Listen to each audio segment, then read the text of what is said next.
Okay, so we're starting a little bit late here. We forgot to start taking video. So what we've already done is cool off the car with the fan. We let the fan run on top of the engine for a while, and then we took the intake off, upper radiator hose, and we would drain the coolant. And we depressurized the cooling system because you don't want to crack into that thing when it's pressurized. So try not to forget that. All right, here we go. So we're starting at the lower radiator hose. We're going to slowly work that off. There's not a hell of a lot of coolant still in there. It's just what's left in the lower end tank. Try to get it all in the coolant bucket so you don't have a huge mess. I'm going to reach up there, grab the driver's side fan connector. There it is. Work the driver's side fan out, put it on the ground. Now I'm going to loosen the charge pipe for the front mount intercooler. This is because the fan is really close to it. Also, the connector is very close to the Cobb front mount charge pipe. So it's just a lot easier if you loosen that up. If you have a top mount, you don't have to worry about it. But so now we're going to move on to the top radiator mounts. I take those off with the 212s, put it on the corresponding side on the cowl. That way, again, reassembly is real easy. Don't have to think about it too much. Now we're unboxing the Koyo radiator.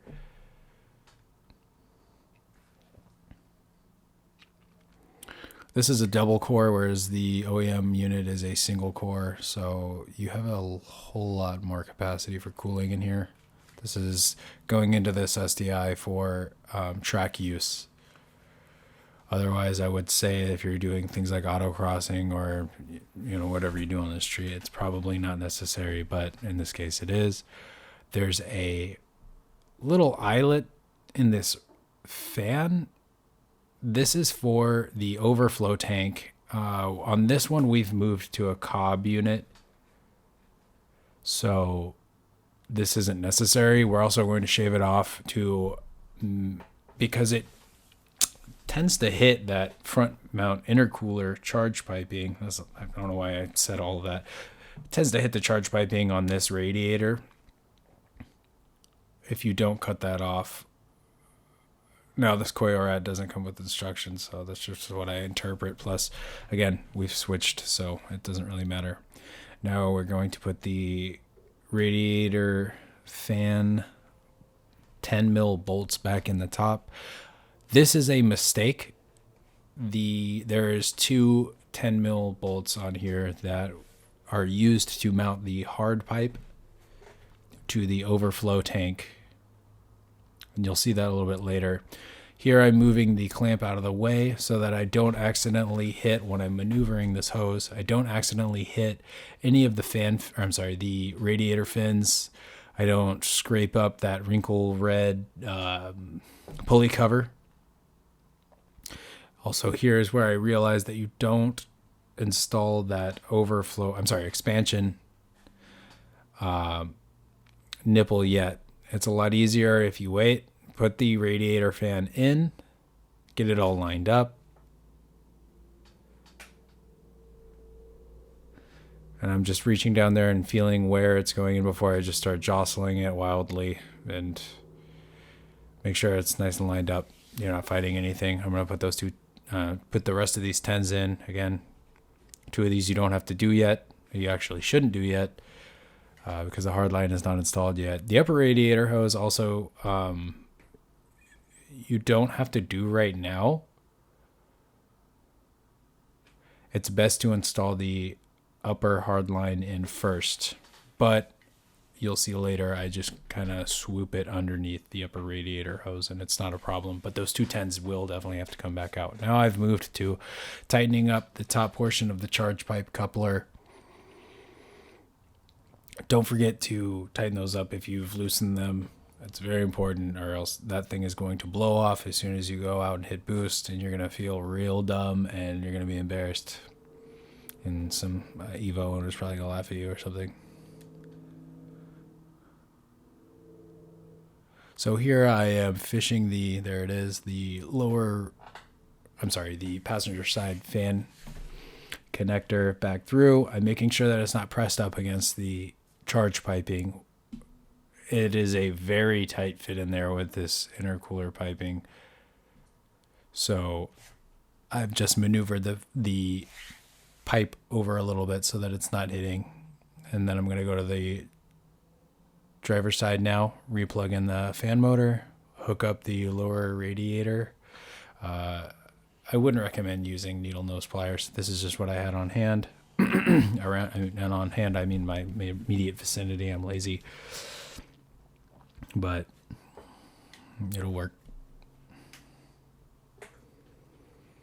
So now I'm going to reinstall the expansion tank nipple into the radiator. I think it is 17.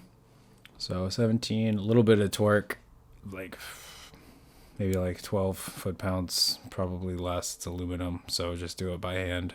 I don't know the exact torque, but aluminum will strip easily, so just be careful. Now we route the overflow hard line, and this is where I realized, oh shit, got to pull these two bolts back out and then realign everything, run it back in. Very gentle with that pulley cover. Don't want to scratch it. I don't want to pay for that. It does match that snap-on though pretty well, huh? All right, now we're running them home.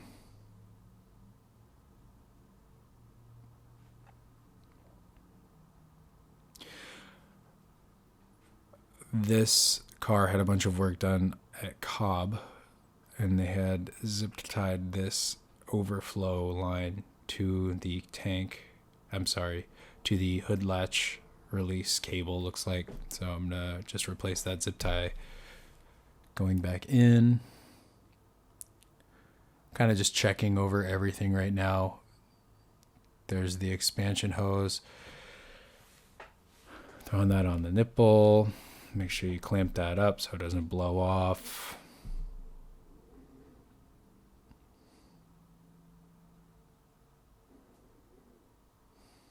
Easy peasy. Now I'm ready for the upper radiator mounts. Now, because I've just put them on the cowl in their respective place, it's very easy to just reach up, grab it, run the 12 mil bolts back down.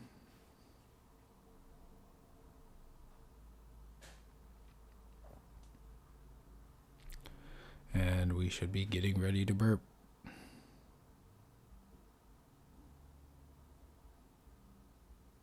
All right, so when I refilled this thing, I had the radiator cap off of the radiator, and then I filled it through the expansion tank. Keep an eye on the radiator. You can see it fill up with coolant. This is going to expedite the cooling or the burping process. Yep, and then once you cap off the radiator, just run the car with the heat on, low fan speed. Let the car get to operating temperature. Once it's at operating temperature, you're going to rev the car to about 3,000 to 4,000 for about 10 seconds. Then you let off, let the bubbles come back up. Do that a couple times. Jump out, grab the upper radiator hose, give it a couple squeezes. That's going to jostle any bubbles that are stuck and also help to expedite the coolant burping process. We also did a cylinder 4 coolant mod on this car that was really hard to film, so we didn't end up filming it. But it's supposed to help with cylinder 4 exhaust gas temps, which is a contributing factor to why cylinder 4 knocks before everyone else and why that cylinder 4 always lets go. All right, thanks for watching. Bye.